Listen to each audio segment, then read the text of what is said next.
Les témoignages sur Ewen Life sont basés sur des expériences personnelles. Ce ne sont ni des recommandations médicales, ni des recommandations administratives. Donc bonjour, je m'appelle Thérèse, j'ai eu la maladie de Cushing et j'ai voulu partager mon témoignage pour permettre à d'autres personnes, de se reconnaître dans cette, maladie rare et d'être, diagnostiquées.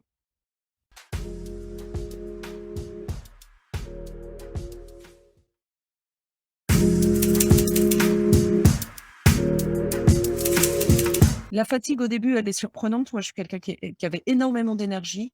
En fait, au début, je l'acceptais pas. Je comprenais pas pourquoi, du jour au lendemain, je pouvais plus rien faire. Bon, après, on m'a dit que c'était un burn-out. Je dis: «OK». Je mets ce qu'il faut en place. Puis, en fait, ça changeait rien et ce qui est difficile, c'est la longueur. C'est-à-dire que la fatigue, on peut l'accepter quand on a la grippe pendant une semaine. Quand on fait un burn-out sur 6 mois, déjà, c'est plus difficile à accepter. Moi, quand on m'avait dit: «Oh, c'est 6 mois un burn-out», j'ai dit: «Oh là là, difficile».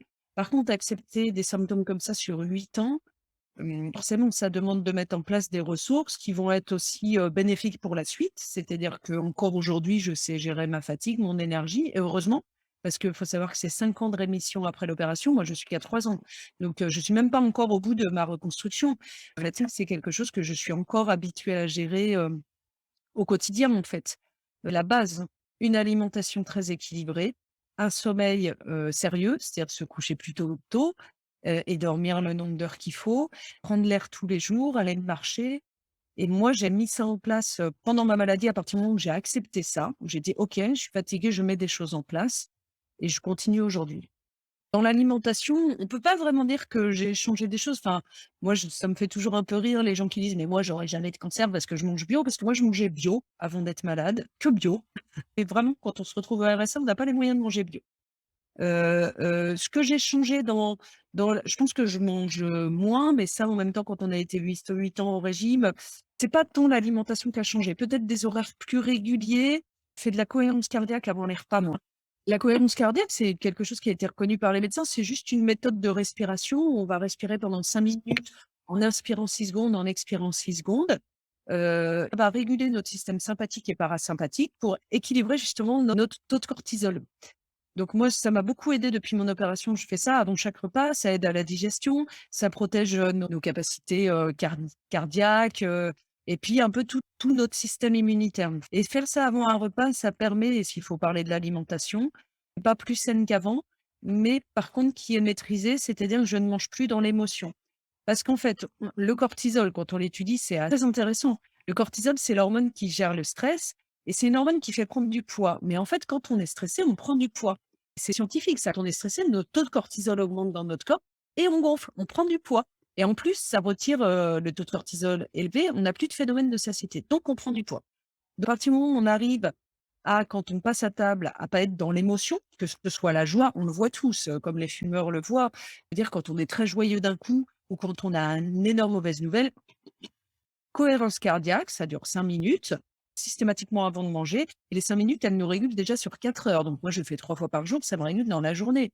Il y a plus de, je vais prendre une glace parce que j'ai une bonne nouvelle, quoi. Ça régule un petit peu, sans dire que c'est une solution miracle et tout, mais régule les émotions et c'était important pour moi qui retrouvais toutes mes émotions après des années de traitement psychiatrique, puisque j'ai été sevrée très vite après mon opération en un mois. Il a fallu, je retrouvais tout d'un coup. Il y avait la chute du cortisol, plus, toutes les émotions qui revenaient, la colère, plus réaliser tout ce qui se passait et je connais d'autres patients qui le font, hein. C'est quelque chose qui m'a aidée et qui aide, à digérer et à gérer son alimentation.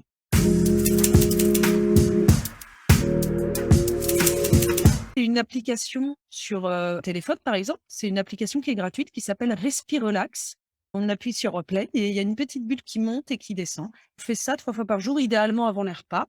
Reposé, assis, sans musique, sans rien autour et en plus de ça, c'est un moment pour soi et si on ne le fait pas, on peut se poser la question en disant: «Je n'ai même pas 5 minutes pour moi». En fait, moi, j'ai eu, des années de sophrologie, d'hypnose, ça c'était au début de ma maladie pour essayer de mettre des choses en place. En fait, il y a beaucoup de personnes dans le paramédical qui vont nous rendre dépendantes à leur pratique, alors qu'il y a des choses qu'on peut pratiquer tout seul. La cohérence cardiaque, c'est typique de l'exercice basique, qu'il faudrait même faire aux enfants, hein. Un enfant qui est boulimique, vous lui faites faire la cohérence cardiaque, ça fonctionne vraiment, hein. Pour l'avoir testé, ça fonctionne vraiment. Faut pas le faire plus de 3 fois par jour parce qu'après sinon on est on est super excités. Et pareil, si on a un gros coup de stress dans un entretien, dans la salle d'attente avant, 1 minute. on inspire 6 secondes, on expire 6 secondes, on peut même le faire sans application. C'est quelque chose qui est gratuit et qui est accessible à tout le monde, quoi. Il y a des techniques de respiration pour dormir ou pour se réveiller et pour équilibrer notre taux de cortisol. Moi, j'en parle à beaucoup de gens et la plupart des gens ne le mettent pas en place.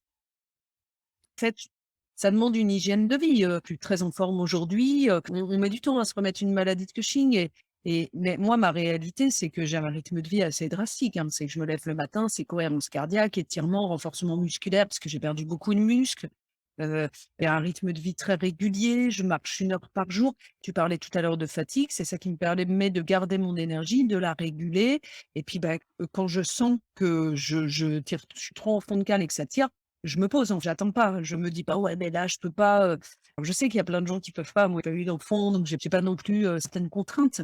Mais, et voilà, en tout cas, c'est aussi tout ce qu'on met en place, attention, hein, on va pas parler de volonté parce que la volonté, c'est un débat mais en tout cas, voilà, des personnes, même des personnes en très bonne santé à qui moi, de la cohérence cardiaque et qui disent: «Ouais, non, faut le faire tous les jours». Bon, bah, OK, mais, bah, voilà, donc c'est gratuit, vaut mieux faire ça qu'aller voir quelqu'un qui va vous prendre 75 € de l'heure.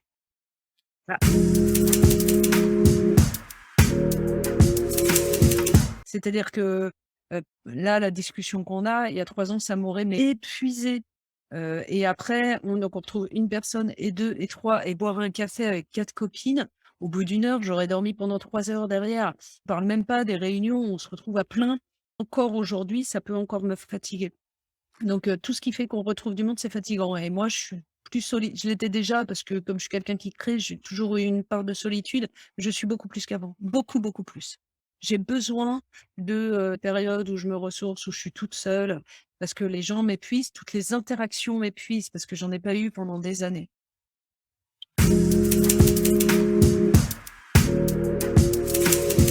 Après le diagnostic, il y avait que de la joie.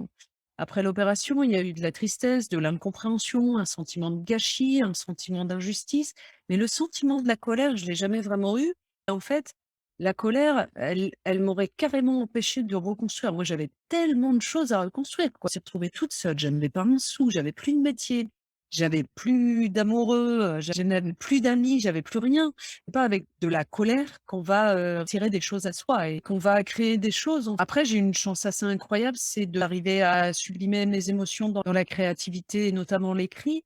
Mais sans doute aussi, s'est chargé très rapidement dans des textes qui étaient durs, mais encore une fois, c'était plus de la tristesse et du sentiment d'injustice et de l'incompréhension. Je suis pas sûre que ce soit quelque chose qu'on choisit. J'ai pas l'impression d'avoir choisi. En plus, j'ai l'impression de pas avoir eu le choix. C'est-à-dire que clairement, la colère m'aurait mené nulle part et même, peut-être à une mort en fait parce que, je vois pas comment, j'aurais pu rebondir de tout ça avec de la colère. Ça paraît facile à dire, je c'est peut-être une chance, hein, je sais pas. C'est aussi un moment essayer de se poser avec un regard un peu plus, objectif en disant: «Bon ça va m'apporter des choses». Il y a aussi une croyance quelque part de dire: «Bah, ça va m'apporter quelque chose dans ma vie» et ça se vérifie à chaque fois donc et puis dire: «Bon, dans mon malheur, ma famille m'a sauvé la vie, j'aurais pu mourir en fait, il y a des patients qui meurent, je et puis bon, les médecins, ils se sont trompés, mais c'est eux qui m'ont sauvé la vie». Et en fait, il y a toujours un peu le pendant quand même de ce qui se passe et puis, avec tout ça, j'ai augmenté mes capacités cognitives, mes capacités de connaissance de soi, de remise en question, donc j'essaie de voir le positif.